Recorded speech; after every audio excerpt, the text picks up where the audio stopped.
An HOA Karen, fueled by a quiet rage, burned her new black neighbor's house to the ground. Walking into the courtroom, she wore a smile of pure conviction, believing she was a guardian of her perfect community. The woman whose life she tried to erase was a stranger, an outsider, a problem that she had simply removed. But what happens when the judge who holds your fate in their hands is not a stranger at all? What secret connection is powerful enough to turn that righteous smile into a mask of pure terror? Join me as we discover the truth behind the judge's bench, and watch what happens when a Karen's perfectly ordered world finally meets its match.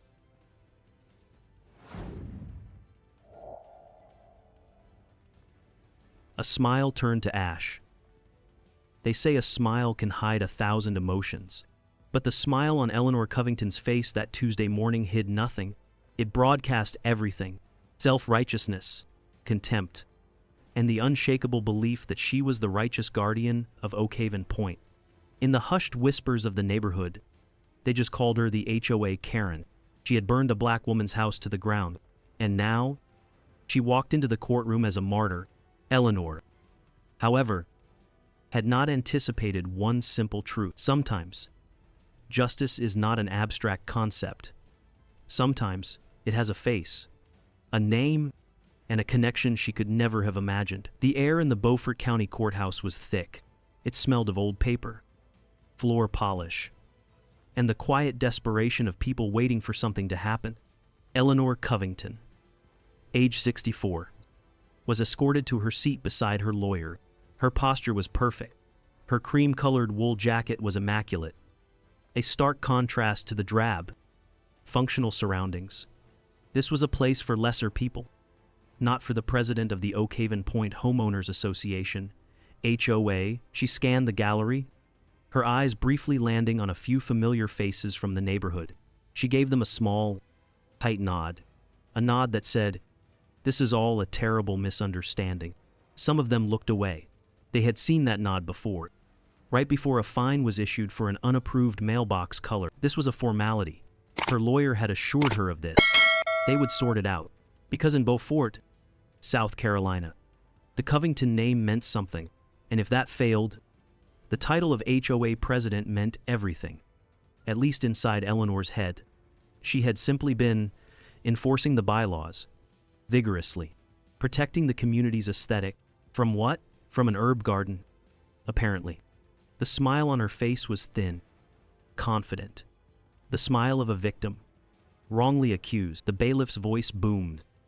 A sudden, sharp sound that made a few residents flinch out of habit. All rise. And find the Flascard. The room shuffled to its feet.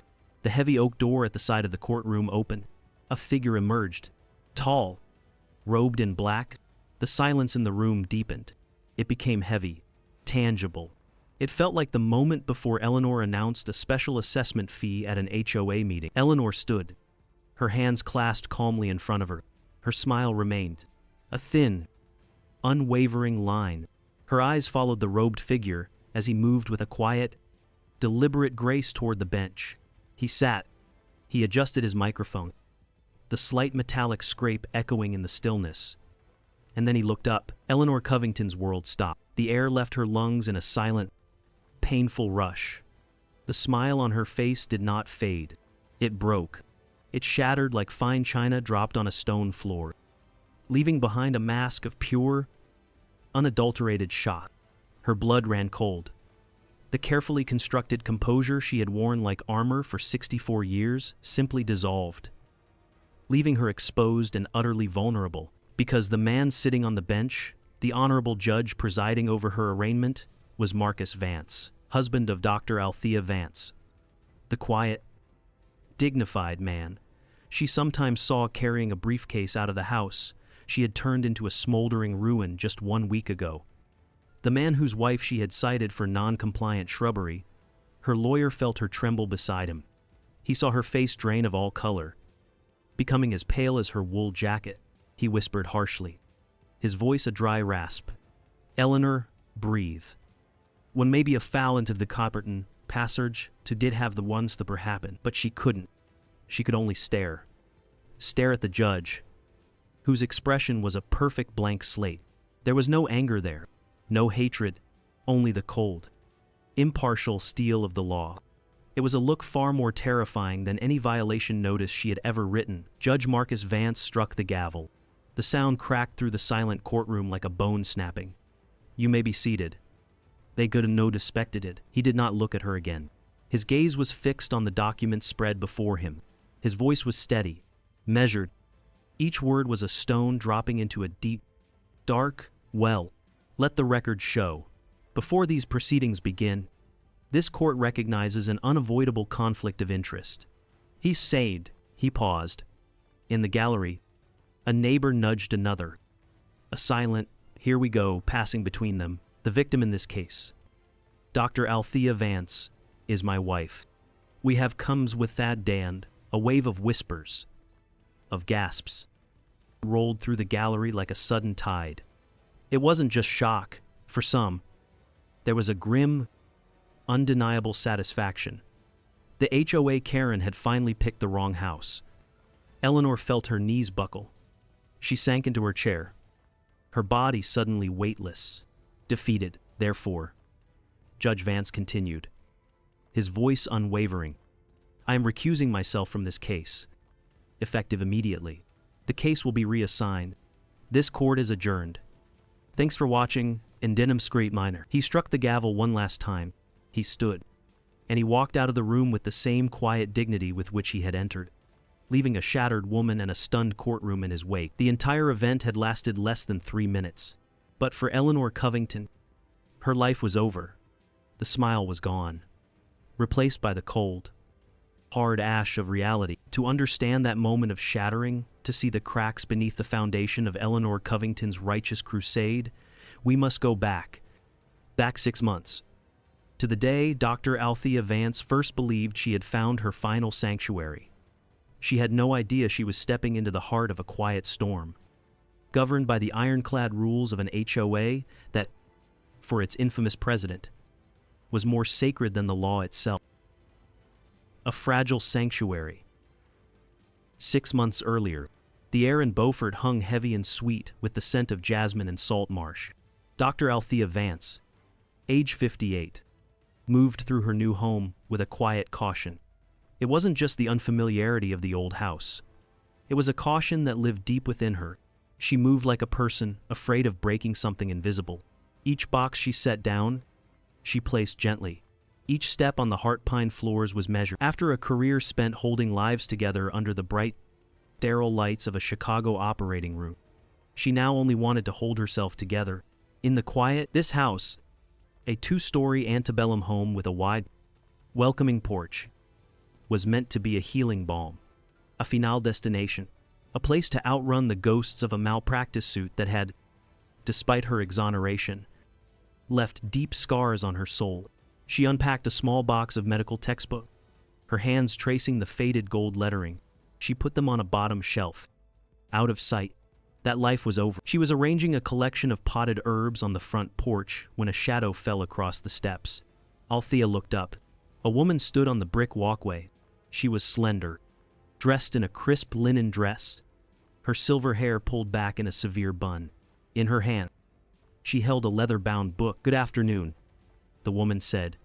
Her voice was pure Carolina honey, but her eyes were sharp, calculating. "I'm Eleanor Covington, president of the Oakhaven Point Homeowners Association, HOA. That because Wild Ox, the premise of the 10 that was not rests." Althea wiped her hands on her jeans and smiled. A genuine, warm smile. "Althea Vance. A pleasure to meet you. Des side there was a productions, and in the there was a goodstens. When the Grappen said head Jeffrens, that axe, welcome to the neighborhood," Eleanor said. Though the words felt more like an inspection than a greeting, her gaze swept over the porch, lingering on the terracotta pots.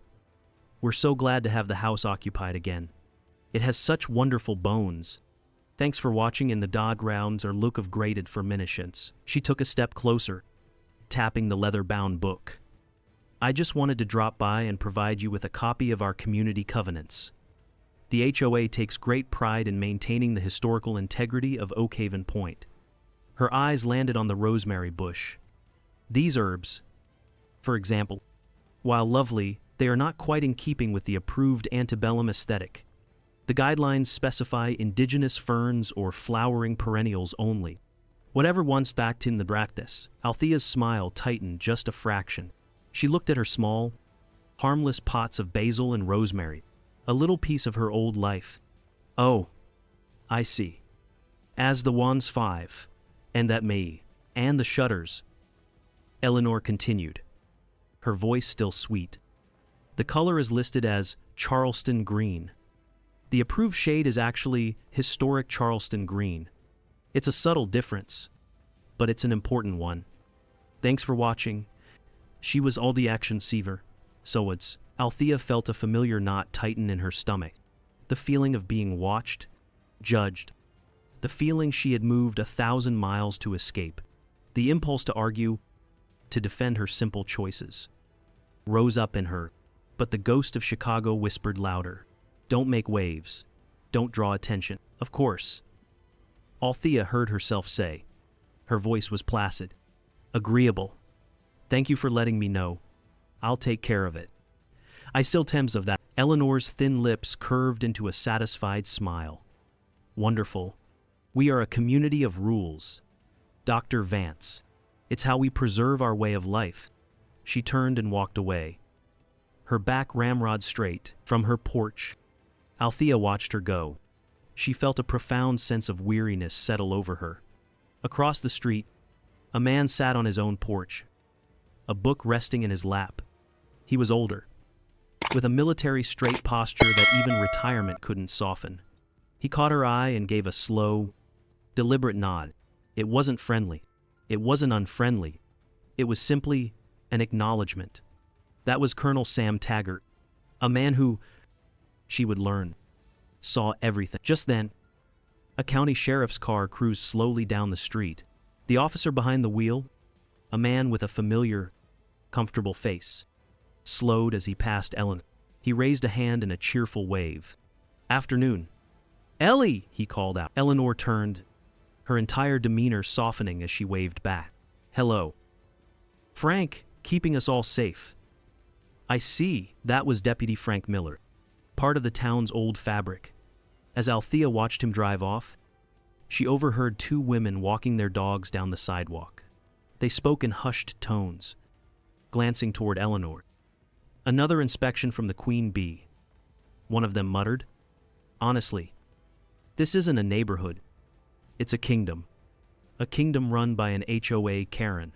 The other woman just shook her head and sighed. The words, meant to be private, hung in the humid air. That evening, Althea sat alone on her back porch. The herb pots already moved out of sight. The sun set over the marsh, painting the sky in shades of orange and purple. It was beautiful. It was peaceful. It was everything she had wanted. She remembered what Marcus had told her, his hands holding hers, just before she left Chicago. Just live, Thea. You don't have to carry the weight of the world anymore. After the master noted the Najans, people dead of the pyre, she closed her eyes, listening to the cicadas begin their nightly chorus. It was just a few pots, a coat of paint, a small price to pay for peace. Following the rules of the local HOA was simple. It was manageable. It was a way to remain invisible. And for Althea Vance, invisibility felt like the safest thing in the world. She just had to follow the rules. That's all. Just follow the rules. The invisible walls. The letters began to arrive on Tuesdays. Always on Tuesdays. Tucked inside Althea's mailbox, nestled between gardening catalogs and letters from old friends. Crisp, white envelopes. The return address was simply a post office box. But Althea knew. Inside, the paper was thick. Expensive.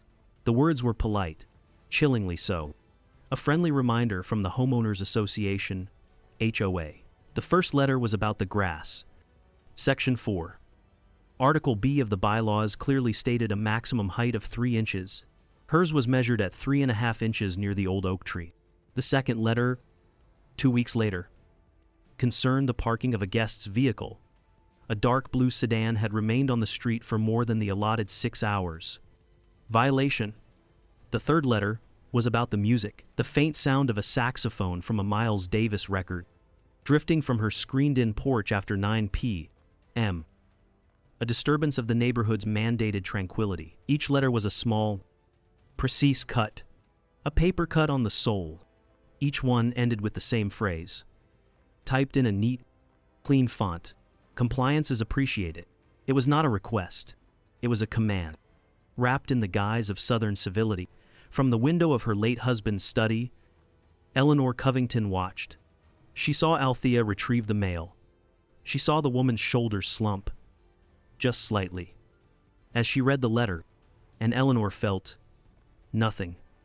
No guilt, no malice, only a quiet, resolute sense of order, of rightness. The study was a shrine. Every book on the shelf was exactly where Arthur had left it. His leather chair still held the faint scent of his pipe tobacco, a silver-framed photograph of him in his younger days, standing proud in front of this very house. Sat on the corner of the desk. He had built this world, this Oak Haven Point, a bastion of tradition, of heritage.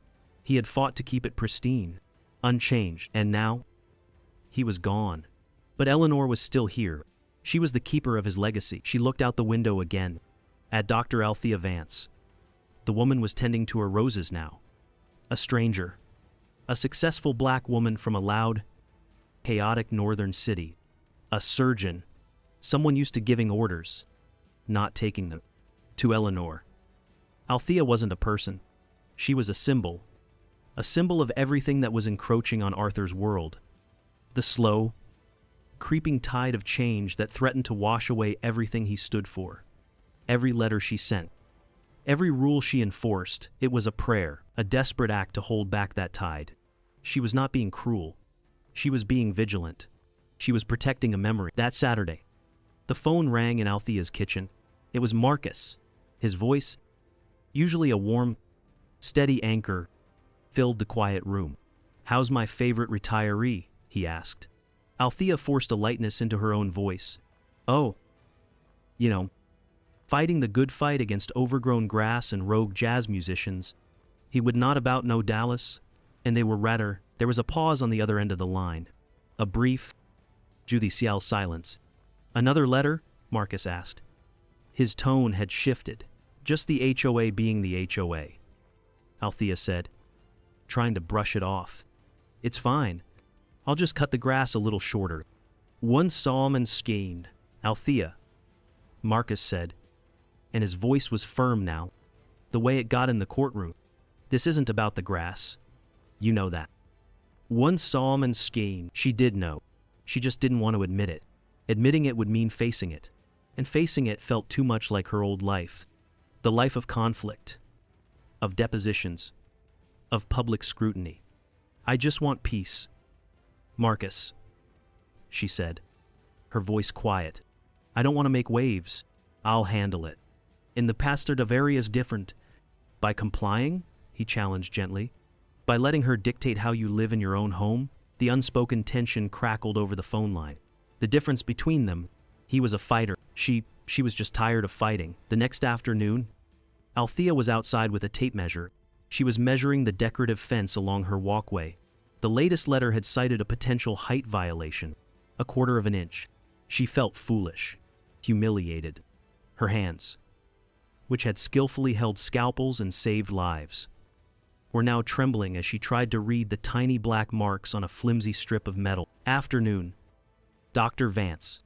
So it, stay not feeding that Lucian." The voice was low, calm. She looked up. It was Colonel Sam Taggart.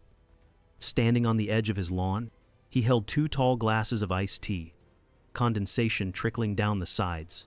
He walked over and handed one to her. She took it, her fingers grateful for the cold glass. They stood in silence for a moment, the only sound the distant hum of a lawnmower. "Fence giving you trouble?" Sam asked, his eyes not on the fence, but on her. Althea gave a weak, tired smile. "Just making sure I'm in compliance. I would get in axes. The days by days." Sam took a slow sip of his tea. He looked across the street, at Eleanor Covington's perfectly manicured, perfectly empty house. You know, he said, his voice dropping to a near whisper, Mrs. Covington, she doesn't care about your fence. I would get in axes. The days by days, he paused, letting the words settle in the humid air. She cares about who gets to make the rules. I would get in axes. The days by days, he looked at Althea then, a flicker of something ancient in his eyes. Understanding. He nodded once, a small, soldierly gesture, and walked back to his porch. The conversation was over, but for Althea, a seed had been planted. The first glimmer of an alliance. The first realization that she might not be entirely alone behind these invisible walls. Althea's silence. Was it wisdom, or was it a fatal mistake? Have you ever faced a situation where speaking up felt even more terrifying than enduring? Share your story in the comments below. Sometimes, just knowing we are not alone is the first step toward finding our voice again. A flame and a warning. The escalation point arrived on a humid Wednesday evening. An email landed in every Oak Haven Point inbox. The subject line was stark. Emergency Homeowners Association, HOA meeting, urgent security concerns. The community sighed collectively. Another emergency. Another reason for their self-appointed HOA Karen to hold court. The meeting took place in the community clubhouse, a sterile room that always smelled faintly of chlorine and stale coffee. Eleanor Covington stood at the front, her hands gripping the podium. The reason for the emergency? Dr. Althea Vance had hosted a small weekend barbecue. 4 of her oldest friends, colleagues from her demanding years in Chicago, had driven down to see her new life. They were all black. Eleanor never mentioned Althea's name. She didn't have to. Her words were coded, polished weapons. She spoke of unfamiliar vehicles parked on their quiet streets. She spoke of maintaining the unique character of our community. She spoke of temporary guests who may not understand our way of life or our rules. Her eyes swept the room, pausing for a moment on the empty chair she knew was Althea's. Althea had stopped attending weeks ago. There was no point. Most residents stared at their hands, wishing they were somewhere else. But Sam Taggart did not. The retired Marine colonel cleared his throat. The sound was quiet, but it cut through Eleanor's monologue. Eleanor, he said, his voice calm and low. What security concern are you actually referring to? Did someone's car get broken into? Was there a disturbance? Eleanor's smile tightened. It's a matter of proactive vigilance, Samuel, of ensuring our standards are respected by everyone, not just residents. Think that it might provide another walks per 5Y. So, no incident occurred. Sam stated. It wasn't a question. You called an emergency meeting because our neighbor had friends over. With that as the Nover Dad Skames de Keter and the toward the Phelan in the company in the text, the air grew tense. A few of Eleanor's staunchest supporters murmured their agreement with her. Sam held her gaze for a long moment, then slowly shook his head and fell silent. The message had been sent. The line had been drawn. Later that night, he walked across the street to Althea's home. The lights were on. He knocked softly. When Althea opened the door, she looked tired. Dr. Vance, he said, his expression serious. I was at the meeting. Thank you containers not from the new mated. The cames that tens of there'd. Althea simply nodded. I heard about it. Thank you containers not from the new mated. The cames that tens of there'd. This isn't about rules anymore, Sam said, his voice firm. It hasn't been for a while. This is an obsession. A dangerous one. You need to report this. Formally. Thank you containers not from the new mated. The cames that tens of there'd. The weight of his words settled on Althea. He was right. The next morning, she drove to the Beaufort Police Department. The building felt cold, impersonal. She sat across a desk from Deputy Chief Frank Miller, a man whose family pictures proudly sat behind him. He listened with an air of weary patience as she recounted the letters, the surveillance, the thinly veiled hostility of the HOA meeting. Miller steepled his fingers. Ma'am, he began, his tone patronizingly gentle. I understand you're new here. Ellie Covington, she can be a bit much. A real stickler. But this is at its heart. A civil matter. It's a dispute within your homeowners association, HOA. Unless there's a direct physical threat, there's not much we can do. Thank you, sedations of that more all than the bitter, the faster range. I'm telling you I feel threatened, Althea said, her voice steady despite the frustration building inside her.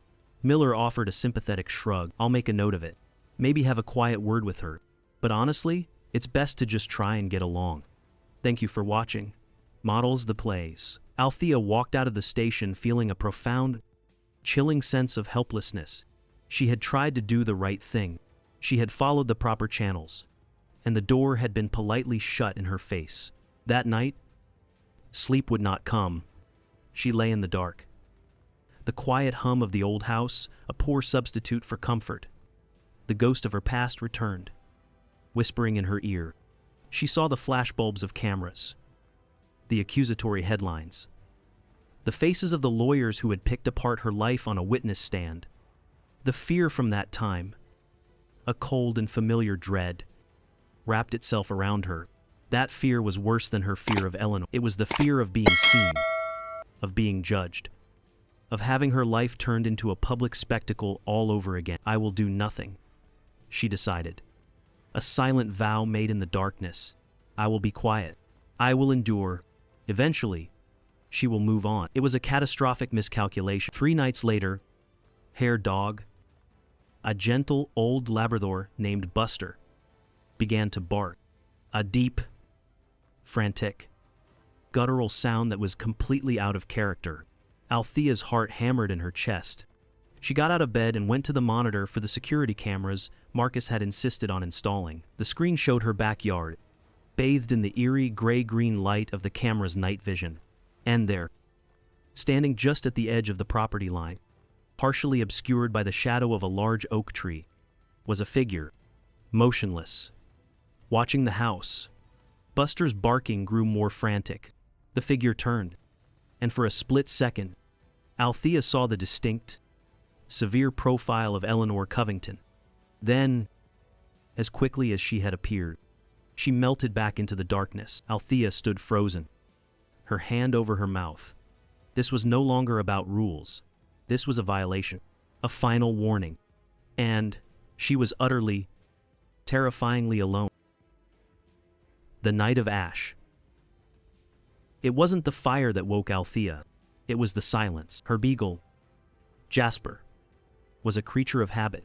He barked at raccoons. He barked at late-night delivery trucks. He barked at the rustle of wind in the ancient oaks. But at 2 a.m, the house was utterly still. A heavy, unnatural quiet that made the hairs on Althea's arms stand on end. Then came the smell. It wasn't the familiar scent of a neighbor's fireplace. This was acrid, chemical. It clung to the back of her throat. Smoke. Thick and oily. Althea threw back the covers, her heart instantly hammering against her ribs. She swung her legs out of bed, her feet landing on a floor that was already unnervingly warm. When she opened the bedroom door, the reality hit her. A rolling wave of heat and black smoke surged from the hallway. It was a living thing. A predator. The smoke alarm, its wires likely already melted, remained silent. Panic, cold and sharp, seized her. For a moment, she was frozen. The surgeon in her mind screamed about oxygen deprivation, about seared airways. She dropped to the floor, crawling, the training from some long-forgotten fire drill kicking in. The heat was immense. The grand staircase she had admired was now a ladder of fire. Every crackle of the old wood sounded like a bone snapping. She could hear the roar, a terrible, hungry sound. She crawled toward the back of the house, toward the kitchen, her lungs burning. The air was a toxic soup. Her eyes streamed. She thought of Marcus. She thought of Jasper, somewhere in this inferno. Just as despair began to set in, a sound cut through the roar, a pounding, and a voice. Althea, get out, the back door. It was Sam Taggart. His voice, it's a commander's bark, was an anchor in the chaos. It pulled her forward. She found the kitchen door, its metal knob searing her hand. She recoiled, then used the sleeve of her nightgown to turn it. The door flew open, and she stumbled out into the humid night air, collapsing onto the grass, gasping, coughing, her body shaking uncontrollably. Sam was there, pulling her farther away from the house, wrapping a thick blanket from his own home around her shoulders. She stood on his lawn, watching. The fire had her home now. It owned it. Flames poured from the windows of what used to be her bedroom. The roof sagged, groaned, and then collapsed inward with a shower of sparks that lit up the night sky. It wasn't just wood and brick turning to ash. It was her hope, her sanctuary, her fragile peace, everything. Gone. Sirens wailed in the distance, growing closer. Neighbors spilled out of their homes, their faces illuminated by the terrible orange glow. Deputy Frank Miller was one of the first on the scene. He saw Althea, huddled in the blanket, her face smudged with soot, her eyes wide with shock. A flicker of something guilt perhaps crossed his face before being replaced by a mask of professional detachment. He approached, his notepad already out. "Ma'am, are you injured?" Althea could only shake her head. Hours later, as the sun began to rise, the house was a blackened, steaming skeleton. The fire was out, but the devastation remained. A black car pulled up, its tires crunching on the gravel. Marcus got out. He looked exhausted, his suit rumpled from driving all night from Charleston. He saw the ruins of their home, and then he saw Althea. He walked straight to her, wrapping his arms around her.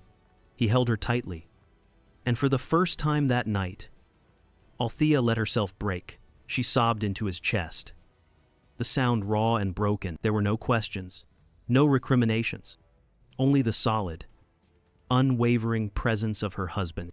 He held her face in his hands. "I'll handle this, Thea," he said, his voice low and firm with a resolve she hadn't heard in years. And this time, she didn't argue. As fire investigators began cordoning off the area with yellow tape, Sam Taggart approached Marcus, an arson investigator, a serious-looking man from the state agency, actually stood with him, pointedly ignoring Frank Miller. The neighbors were already whispering. The phrase HOA, Karen, being muttered with a new, darker meaning. Sam didn't say a word. He simply handed a small USB drive to the state investigator. "I think you'll want to see this," Sam said, his voice grim. "My security system records everything. Motion activated. The ready knives for later." In the quiet of Sam's living room, they watched the footage on a laptop. There it was, a dark sedan, identical to Eleanor Covington's, circling the block just after midnight. It parked in the shadows at the end of the cul-de-sac. A figure got out. The image was grainy, but the stiff, purposeful walk was unmistakable. The figure disappeared toward the side of Althea's house for 3 minutes. Then, it reappeared, walking quickly back to the car before driving away without its headlights on. 5 minutes later, a faint glow began to appear from the side of the house. The state investigator looked at Marcus. "This changes everything. Thank you for watching Ass and Finty Day." The quiet investigation into the rules of a HOA was over. A criminal investigation had just begun. A legacy on trial. Eleanor Covington's arrest was not a quiet affair. The news spread through Beaufort like wildfire on a dry summer day. It was the talk of the grocery store aisles, the whispered topic over coffee at the corner cafe. The community of Oak Haven Point fractured. Some, the staunch loyalists of the Homeowners Association, HOA, were convinced she had been framed, a setup. They spoke of a powerful judge's wife who came to their quiet town and disrupted the peace. Others, however, those who had lived for years under the quiet tyranny of Eleanor's rules, began to speak, softly at first, then louder. They spoke of fines for bird feeders, of warnings for holiday decorations left up one day too long, of a fear that had settled over the neighborhood, as thick and stifling as the coastal humidity. Eleanor's lawyer was a man named Bucky LaSalle, a local legend with silver hair and a folksy charm that had swayed many a Beaufort jury. His strategy began to take shape, not in loud proclamations, but in subtle leaks to the local paper. They would not deny Eleanor was near the property. Of course not. She was the president of the HOA. She was simply performing her nightly patrol. A dedicated, concerned citizen. The fire? A tragic accident.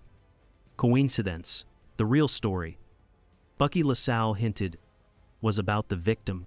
He began to dig. He sent investigators north, to Chicago. He was looking for a crack in the foundation of Dr. Althea Vance's story. Something to tarnish the image of the perfect, blameless victim. The furnished apartment Althea and Marcus rented was small, impersonal. The walls were a sterile white. The furniture belonged to someone else. Every morning, Althea woke up feeling displaced, the phantom smell of smoke still lingering in her memory. It was a temporary space, but it felt like a permanent loss. Marcus was a storm contained in a quiet man's body. He would sit at the small kitchen table, reading legal briefs, but his jaw was tight. His knuckles were white as he gripped his pen. He was a judge, a man who had dedicated his life to the slow, deliberate process of the law. But he was also a husband, and the husband wanted retribution. He wanted justice.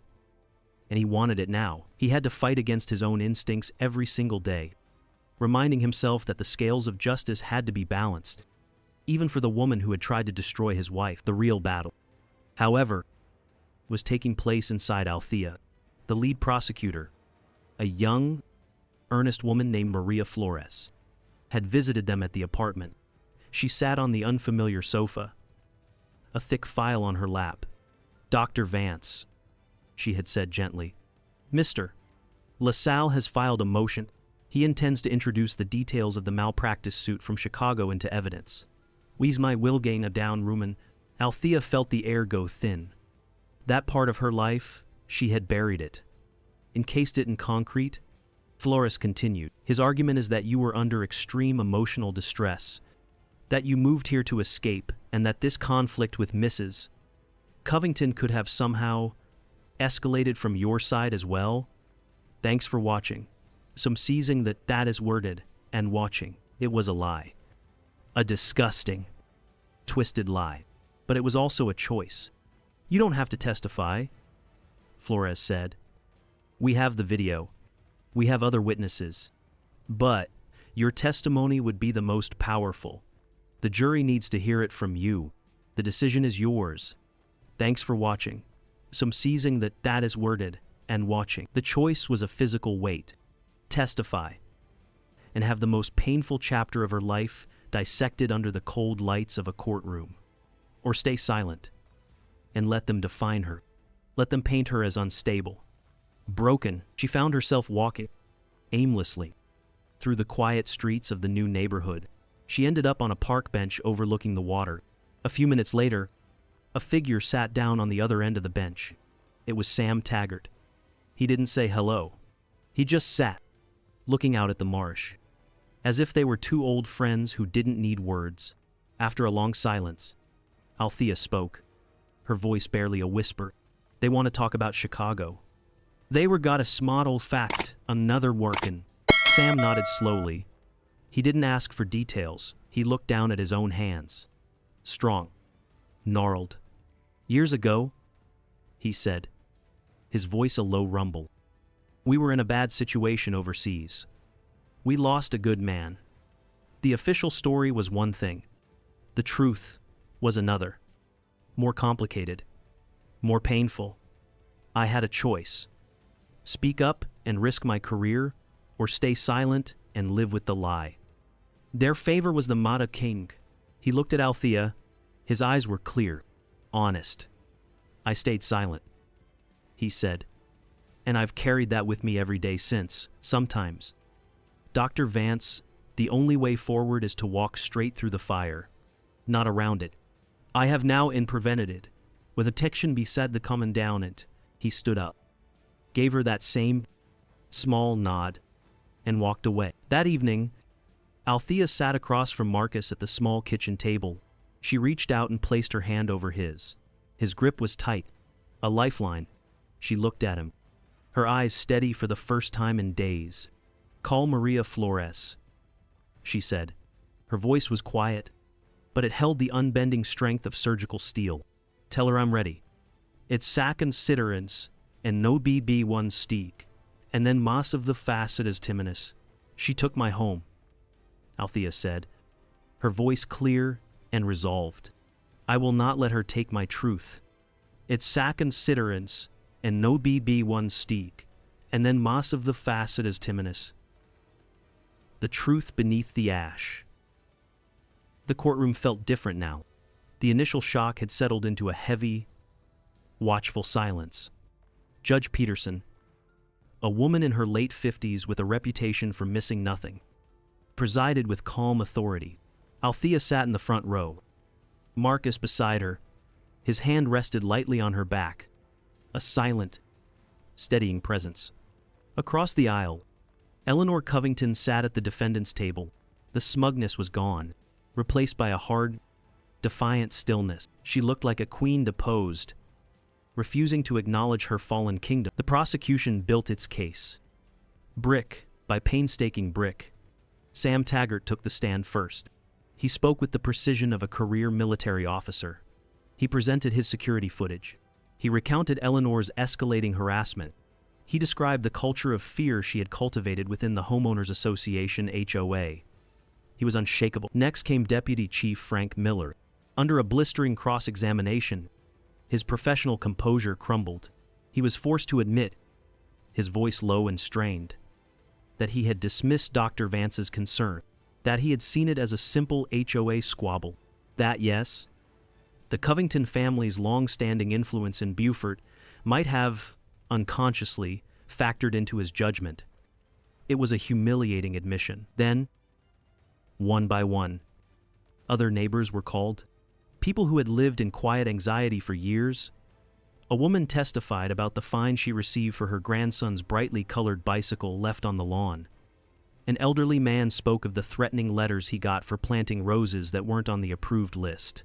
Their stories were small, petty, but woven together, they created a dark tapestry of control and intimidation. Finally, the prosecutor called his last witness. The prosecution calls Dr. Althea Vance to the stand. In a nomet of nanges, in a deferist. Althea walked to the witness box. Her steps even and deliberate. She smoothed her skirt and sat, her hands folded in her lap. The prosecutor gently led her through the events of the fire. She described the smell of smoke, the heat, the sound of her dog barking, and then the sudden, terrifying silence. Her voice was calm, clinical, the voice of a surgeon recounting a difficult procedure. Then, it was the defense's turn. Eleanor's lawyer, a slick man with a practiced smile, approached the stand. He began with small questions, chipping away at details. Then, he paused, letting the silence hang in the air before delivering his intended blow. Dr. Vance, he said, his voice dripping with false sympathy. Isn't it true that you left a prominent surgical position in Chicago, rather abruptly? Althea met his gaze. I retired. Video is the fan. Retired, he repeated. Or were you fleeing? Fleeing from a high-profile medical malpractice lawsuit after the death of a very famous patient? The question landed like a stone. A gasp rippled through the gallery. Marcus's hand tightened into a fist. This was it. The moment she had dreaded for years. The ghost she had run across the country to escape was now standing in the center of the room, for all to see. Althea took a slow, deep breath. She did not look at her husband. She did not look at her lawyer. She turned her head slightly and looked directly at the 12 faces in the jury box. There was a lawsuit, she said, her voice clear and steady. And a patient did die. He was a politician, a good man with a family. He came into my ER after a car accident with injuries so severe that most doctors would have declared him dead on arrival. We worked on him for 12 hours. We saved him. Thanks for watching. In an hour, and another disappointed. She paused, the memory raw and vivid. He died 3 days later from a pulmonary embolism. A rare, unforeseen complication. The lawsuit claimed I was negligent. The hospital's board cleared me of any wrongdoing. The records show that, but that isn't the whole truth. And then we want to doubt as ardent as I with and at around, and then we would be Buddy the Prophets. The platted as art is all the better round and awful. She looked down at her hands, then back up at the jury. Her professional mask fell away, revealing the vulnerable, human core beneath. The truth is, I have lived with that man's death every single day since. I have replayed every decision, every suture, every single second of that surgery in my mind 1,000 times, wondering if I could have done more, wondering if I missed something. I was then to the Skaman in action. Her voice trembled, just slightly. I came to Beaufort to find peace, to be quiet, because I felt that I didn't deserve to be a doctor anymore. I was running from my own feeling of failure. In Revouted have dour, she finally turned her gaze to Eleanor's lawyer. I am a good doctor who had a bad outcome. It doesn't define who I am. Just as following the rules of an HOA couldn't protect my home from being burned down by hatred. They are two separate things. One is about my past. The other is about what she did. The spend of through the mask clarity the malady as they want about another started. A profound silence filled the courtroom. Her honesty was disarming. It was more powerful than any legal argument. The attempt to paint her as a disgraced, unreliable witness had completely backfired. She had not been shamed. She had simply told her truth. Althea's courage in facing her past is astonishing. It makes me think about the burdens we all carry. Each of us has scars, stories we hesitate to tell. If you are still listening, please help me by commenting with a condemnation of the HOA, Karen, below, so I know that I still have friends accompanying me on this journey. Your presence is the greatest encouragement for me to continue telling the final part, the part where we find out if truth is strong enough to heal, and to build again from the ashes. In that we should agree to passers, come to one of the brass, taken of the massers, in that one of there. The true legacy. The closing arguments felt less like legal summations and more like two competing stories about the soul of a community. The prosecutor stood before the jury, his voice clear and steady. This was never about the color of shutters or the placement of herb pots, he argued, his gaze sweeping over the members of the Homeowners Association HOA who sat in the gallery. This was about a woman who wrapped her obsession in the flag of tradition. She used the bylaws of a HOA as a weapon. This was about hatred, disguised as heritage. Now they want aggressive state. Eleanor's lawyer painted a different picture. He spoke of a grieving widow, a woman trying desperately to hold on to the world her late husband had helped build. Eleanor Covington is not a monster, he pleaded, his voice soft and sorrowful. She is a protector, a lonely guardian of a legacy she feared was slipping away. She made a mistake. A terrible mistake, born of fear, not malice. One of the class Concetti. Then there was silence. The jury filed out. The courtroom doors clicked shut. The wait was an agony of stillness. Althea sat with her hands clasped in her lap, her knuckles white. Marcus's hand rested on her shoulder. A warm, solid weight. Across the room, Sam Taggart stared straight ahead, his face an unreadable mask of military discipline. And at the defendant's table, Eleanor Covington sat perfectly erect. She looked like a porcelain doll, fragile, brittle, and completely frozen. The silence in the room was so profound you could hear the slow, heavy ticking of the clock on the wall. Each tick was a lifetime. After 4 hours, the door opened. The jury filed back in. No one looked at Eleanor. Althea felt Marcus's hand tighten on her shoulder. The foreman, a middle-aged woman with tired eyes, handed a piece of paper to the bailiff. She cleared her throat. On the charge of arson in the first degree, we, the jury, find the defendant, Eleanor Covington, guilty. I haven't dated not for a collective exhale swept through the room. It wasn't a cheer. It was the sound of a pressure valve being released. On the charge of stalking, we find the defendant, guilty. The stated my portion of this fact. An act. Eleanor did not react. She did not weep or cry out. She simply stared at the polished wood of the table in front of her, as if seeing her own reflection in its dark surface. A statue, carved from pride and regret. At the sentencing hearing 2 weeks later, the judge asked if the victim wished to make a statement. Althea stood. She walked to the podium without any notes. She did not look at the judge. She did not look at the gallery. She looked directly at the woman who had burned her life to the ground. Her voice, when she spoke, was not angry. It was quiet, the voice of a surgeon delivering a difficult diagnosis. "You took my house? Mrs. Covington," she began. "You turned my home into ash, but that is not the most valuable thing you took from me.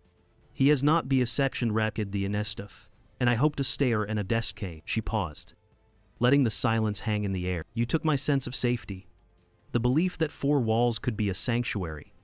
You turned my quiet street into a place of fear. You took the one thing I came here to find: peace." The smike horses filed and fair in the conraders, that in speaking and impossible of mend. Eleanor's gaze finally lifted, her eyes meeting Althea's. "You told everyone you did this to protect a legacy," Althea continued, her voice gaining strength. "Your husband's legacy. The legacy of Oakhaven Point. But a legacy built on fear and exclusion is not a legacy. It is a prison. A true legacy isn't measured by the walls we build to keep people out. It's measured by the doors we open to let them in. That is Reuvenly." Althea took a deep breath. She had practiced this final part in her mind 100 times. "And so, I forgive you. And reason of that for Stace, that would John a level." A murmur went through the courtroom.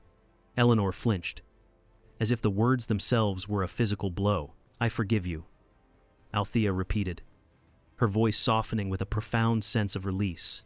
"Not because you have earned it, not because you deserve it, but because I deserve to be free. My burden, the ghost from my past that I carried here, I have dealt with that. But your burden, Mrs. Covington, the weight of what you have done, now, you must carry that alone. And we haven't believed matterly any phase from so fast and like price." Althea turned and walked back to her seat, leaving Eleanor Covington alone in a silence more damning than any shouted accusation. Building on new foundations. The sentence was delivered on a gray, overcast morning. Eleanor Covington received 15 years. A significant sentence for a woman of 64. But the judge, in a moment of quiet humanity, made a provision: eligibility for parole after 7. It was not a mercy Eleanor had earned, but one the court bestowed, a recognition that justice, in the end, was not about vengeance, it was about consequence. Eleanor, stone-faced and silent, was led from the courtroom. The Covington legacy in Beaufort had finally, irrevocably, crumbled. The fallout in Oakhaven Point was immediate. The Homeowners Association, HOA, as it had existed, was dissolved in a wave of shame and recrimination. No one wanted to be associated with it anymore. At town meetings, people would whisper and shake their heads, murmuring about the notorious HOA Karen who had taken things too far. A cautionary tale for neighborhoods everywhere. In the vacuum of power, the community turned to the one man everyone respected. Reluctantly, Colonel Sam Taggart agreed to lead a temporary committee. His first act was to formally abolish the thick book of bylaws Eleanor had wielded like a weapon. The new rules were simple. Be a good neighbor. That was it. Deputy Frank Miller faced his own quiet reckoning. An internal investigation resulted in a demotion. He was taken off patrol and assigned to a desk. One evening, he showed up, out of uniform, at the door of Althea and Marcus's rental apartment. He stood on the welcome mat, his hat in his hands, and offered a clumsy, heartfelt apology for not listening, for not seeing, for his own quiet prejudice. Althea listened, and when he was finished, she simply nodded. The apology couldn't change what had happened, but it was a start. A few weeks later, Althea and Marcus stood on the empty lot where their home used to be. The land had been cleared. The air smelled of fresh soil and pine. The afternoon sun was warm on their faces. It was a blank slate, a scar on the earth. Marcus looked at Althea. His eyes were full of a quiet, weary love. "Oh, so," he said softly. "Where do we go from here?" For the first time in years, a genuine smile reached Althea's eyes. A smile without shadows, without the weight of the past. "We're staying right here," she said. "And we are going to rebuild." It set her. The trial had done more than convict Eleanor. It had liberated Althea. By facing the ghost of Chicago head-on, she had robbed it of its power. The guilt she had carried for so long had been cauterized in the fire of her own testimony. She was no longer running. She had found her footing, and she knew what she wanted to do with it. She used a portion of the insurance money, not just for the house, but to lease a small, forgotten storefront in a struggling part of Beaufort. She began the slow work of converting it into a free clinic, a place where her hands, once instruments of high-stakes surgery, could now offer simple, compassionate care to those who needed it most. 6 months passed. The seasons turned. On the empty lot in Oak Haven Point, a new foundation had been poured, concrete and steel, ready for a new beginning. One sunny afternoon, Althea was kneeling in the dirt of a makeshift garden she had started at the edge of the property, a small patch of defiance against the emptiness. A neighbor, a woman who had nervously avoided her gaze for months, walked over. She was carrying a small terra cotta pot. I heard you liked herbs," the woman said, holding out the pot. It was a young rosemary plant. "For your new kitchen.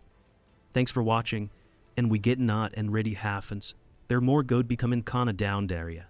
Before Althea could fully thank her, another neighbor appeared, holding a flat of marigolds. Then another, with a small dogwood sapling. They were small gestures, quiet offerings of peace, of community. Sam Taggart walked by on his daily constitutional. He paused at the edge of the lawn, observing the scene.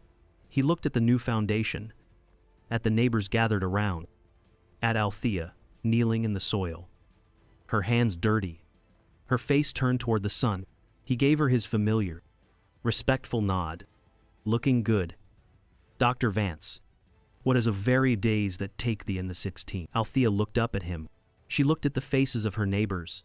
She looked at the strong, clean lines of the foundation where her new home would stand. And she felt a sense of peace that was deeper and more solid than anything she had ever known. "Please," she said, her voice clear and bright. "Call me Althea. That was astinated for more than I'll pastor. This factin' in times of the folk. A fire can consume a house, but it cannot consume a home. Because a home is not built with wood and brick. It is built with courage, with forgiveness, and with the enduring belief that even after the darkest night, the morning will always come." When Eleanor Covington's smile finally faded, was it because she faced a judge, or because she was forced to face herself? This story began with an act of hatred, a house burned to the ground, but it ends with a quiet, powerful act of rebuilding. The moment that stands out to me is when Althea, standing on the empty lot where her home once was, chooses not to run, but to replant her roots even deeper. It shows us that while one person's prejudice can destroy a house, a community's courage can build a true home in its place. What do you believe is the most powerful form of justice? The verdict in a courtroom, or the quiet healing that follows? I would be honored to read your thoughts in the comments. If stories that explore the search for justice and resilience resonate with you, perhaps you might consider subscribing to the Deepu Cater Stories channel. Thank you so much for your time and for being a part of this story today.